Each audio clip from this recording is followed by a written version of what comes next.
हरे कृष्णा। धर्म मनुष्य को दूसरे मनुष्य के साथ, पूरी सृष्टि के साथ सुख से जीने का ज्ञान देता है। वास्तव में करुणा ही सारे धर्मों का सार है। धर्म यदि वृक्ष है तो करुणा उसकी जड़, उसका मूल रूप है। पर बार बार ऐसा समय आता है कि मनुष्य करुणा को अर्थात धर्म को भुला ही देता है और ये जगत भर जाता है अधर्म से। और तब परमात्मा को अवतार धारण करना पड़ता है अधर्मियों का नाश करने और धर्म की स्थापना हेतु।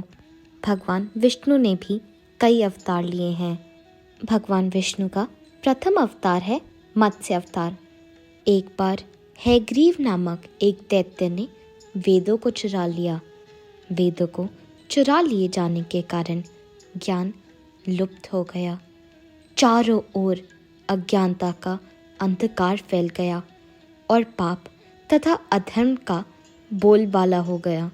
क्लपांत के पूर्व एक पुण्यात्मा राजा तप कर रहा था। राजा का नाम सत्यव्रत था। सत्यव्रत कृतमाला नदी में स्नान कर रहा था। उसने स्नान करने के पश्चात जब तर्पण के लिए अंजलि में जल लिया तो अंजलि में जल के साथ एक छोटी सी मछली भी आ गई। सत्यव्रत ने मछली को नदी में छोड़ दिया। मछली बोली, राजन, जल के बड़े बड़े जीव छोटे छोटे जीवों को मारकर खा जाते हैं। अवश्य कोई बड़ा जीव मुझे भी मारकर खा जाएगा। कृपा करके मेरे प्राणों की रक्षा कीजिए। सत्यव्रत पहले तो चौंक गया कि एक मछली कैसे बोल रही है, परंतु उसे उस मछली पर दया आ गई और उसने मछली को अपने जल से भरे कमंडलू में डाल दिया। तभी एक आश्चर्यजनक घटना घटी। एक रात में मछली का शरीर इतना बड़ा हो गया कि कमंडलू उसके रहने के लिए छोटा पड़ने लगा।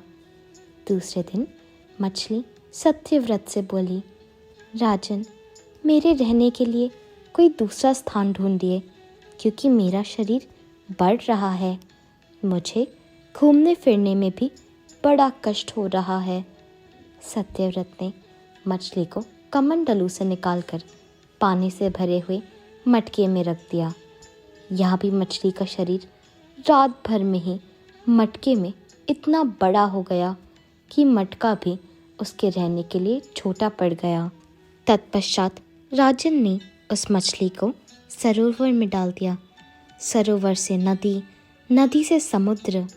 पर आश्चर्य की बात यह है कि समुद्र में भी मछली का शरीर इतना अधिक बढ़ गया कि मछली के रहने के लिए वह भी छोटा पड़ गया।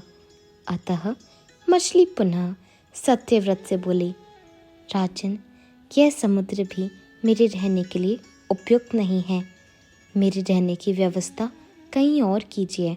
उसने आज तक ऐसी मछली कभी नहीं देखी थी। वह विस्मय भरे स्वर में बोला, मेरी बुद्धि को विस्मय के सागर में डुबो देने वाले आप कौन हैं? मत्स्य रूपधारी श्री हरि ने उत्तर दिया, राजन, हैग्रीव नामक दैत्य ने वेदों को चुरा लिया है। जगत में चारों ओर अज्ञान और अधर्म का अंधकार फैला हुआ है। मैंने हैग्रीव को मारने के लिए ही मत्स्य का रूप धारण किया है। आज से 7वें दिन पृथ्वी प्रलय के चक्र में फिर जाएगी। समुद्र उमड़ उठेगा, भयानक वृष्टि होगी, सारी पृथ्वी पानी में डूब जाएगी। जल के अतिरिक्त कहीं कुछ भी दृष्टिगोचर नहीं होगा। आपके पास एक नाव पहुंचेगी। आप सभी अनाजों और औषधियों के बीजों को लेकर सब दृश्यों के साथ नाव पर बैठ जाइएगा। उसी समय मैं आपको दिखाई पड़ूंगा और आपको आत्मत्व का ज्ञान प्रदान करूंगा। 7वें दिन प्रलय का दृश्य उपस्थित हो उठा। समुद्र भी उमड़कर अपनी सीमाओं से बाहर बहने लगा। भयानक वृष्टि होने लगी। थोड़ी ही देर में सारी पृथ्वी पर जल ही जल हो गया। संपूर्ण पृथ्वी जल में समा गई। तभी एक नाव दिखाई पड़ी। सत्यव्रत सप्तऋषियों के साथ उस नाव पर बैठ गए। उन्होंने नाव के ऊपर संपूर्ण अनाजों और औषधियों के बीज भी भर लिए। नाव प्रलय के सागर में तैरने लगी। प्रलय के उस सागर में उस नाव के अतिरिक्त कहीं भी कुछ भी नहीं दिखाई दे रहा था। सहसा मत्स्य रूपी भगवान श्री विष्णु प्रलय के सागर में दिखाई पड़े।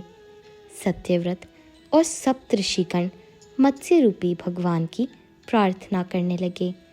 भगवान से आत्मज्ञान पाकर सत्यव्रत का जीवन धन्य हो उठा। वे जीते जी ही जीवन मुक्त हो गए। प्रलय का प्रकोप शांत होने पर मत्स्य रूपी भगवान ने हैग्रीव को मारकर उससे वेद वापस ले लिए। भगवान ने ब्रह्मा जी को पुनः वेद दे दिए। इस प्रकार भगवान ने मत्स्य रूप धारण करके वेदों का उद्धार तो किया ही, साथ ही संसार के प्राणियों का भी कल्याण किया। आने वाले वीडियो में हम भगवान विष्णु के कूर्म अवतार के बारे में जानेंगे। तो आइए और मेरे साथ प्रेम से बोलिए, जय जय श्री राधे।